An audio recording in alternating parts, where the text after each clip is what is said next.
Are you guys done with the previous work? Oh, Yeah. yeah. Okay. Please putting that phone away and focusing on our work. Okay. So, we're working on The Tempest, William Shakespeare, and we're moving on to the next task. So, we're just going to go through a quick refresher on literary devices. So, the first literary device is imagery. Imagery in a literary work can be defined as the set of images that it uses. These need not to be mental pictures, but may appeal to the senses of other than sight. The term has often been applied to particularly to the figurative language used in a work, especially to metaphors and similes.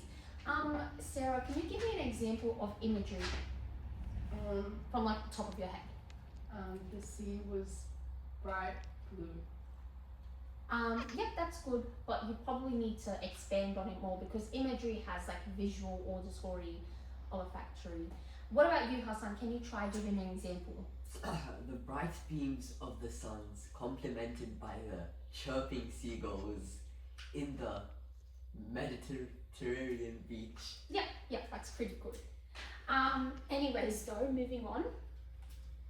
So, the next literary device is simile. So, a simile is a figure of speech in which one thing is explicitly compared with something else of a different kind, using the word as or like. So, an example is a television is like a mirror. Can you give an example of a simile, Sarah? Her hair was shiny like a Okay, her hair was shiny like a. horse.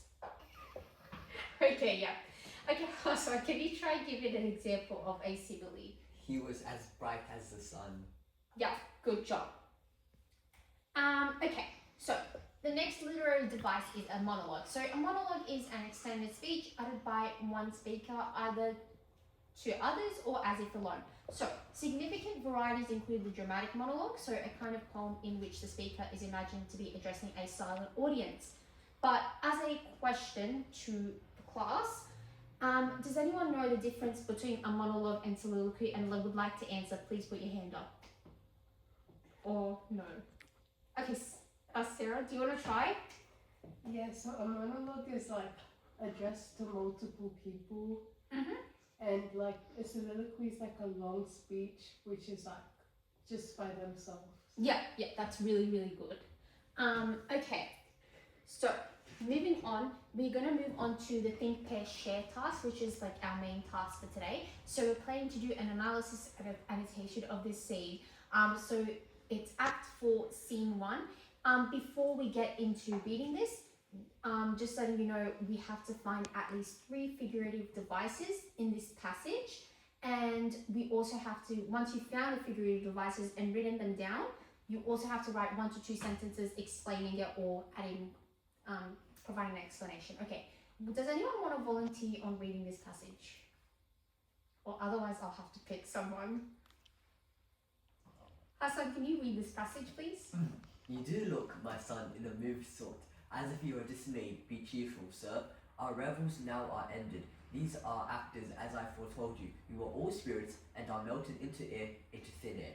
And like the baseless fabric of this vision, the cloud-capped towers, the gorgeous palaces, the solemn temples, the great globe itself, yeah, all which it inherit shall dissolve, and like this insubstantial pageant faded, leave not a rack behind. We are such stuff as dreams are made on, and our little life is rounded with a sleep. Sir, I am vexed.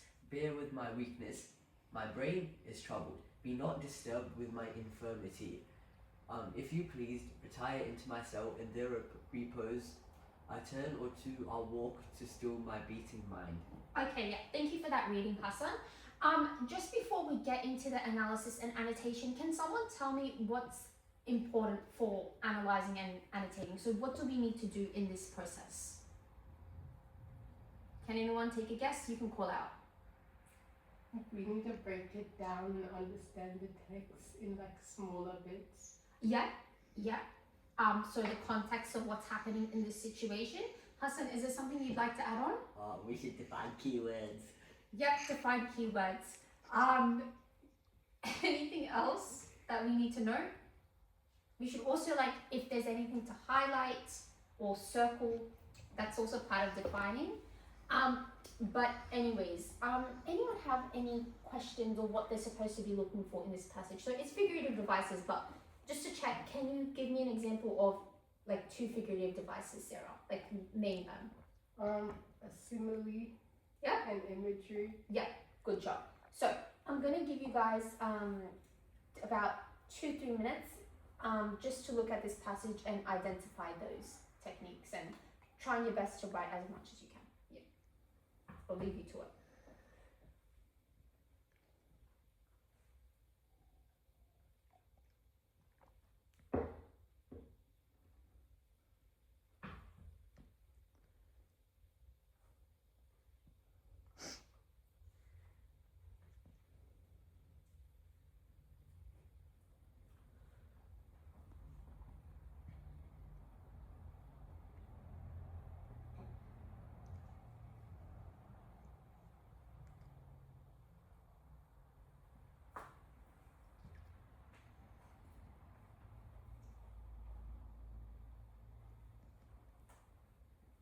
Okay, how are we looking? Are we almost done? Yes. Okay, yeah. I'm just gonna give you like about 30 seconds more.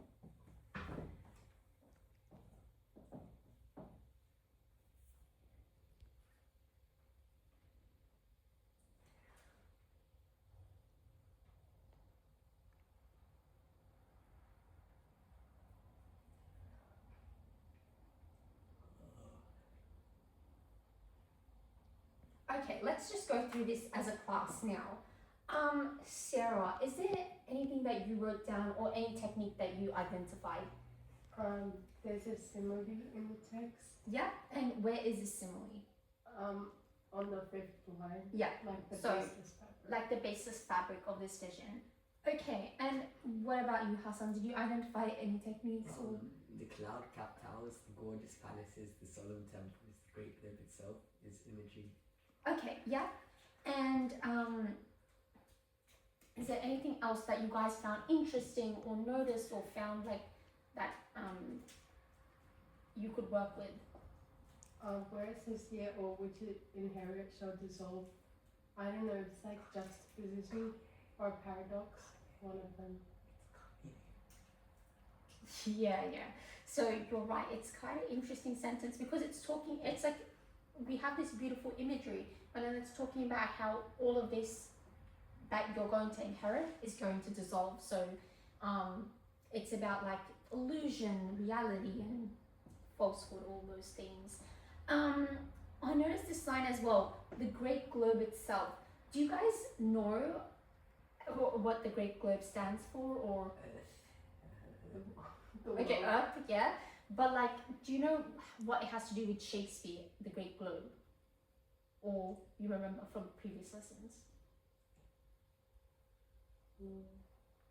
So the Great Globe was like his theatre, like that's what he referred to as the Great Globe. And that's sort of like a meta theatre. So it's like this passage is not only about Prospero, but it's also talking about Shakespeare himself, because it's bending between reality and fiction. So yeah.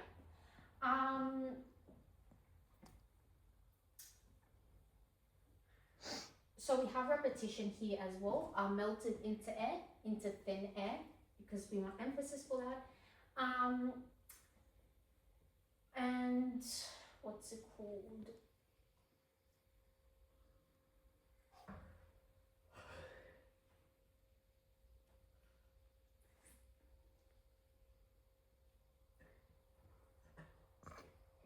But yeah, we'll pick up from there and we'll continue on to the next activity and work with what we have now. So we've identified the techniques, we'll work on expanding them now. But yeah, thank you. Thank you. Oh, it's on just leave that. Like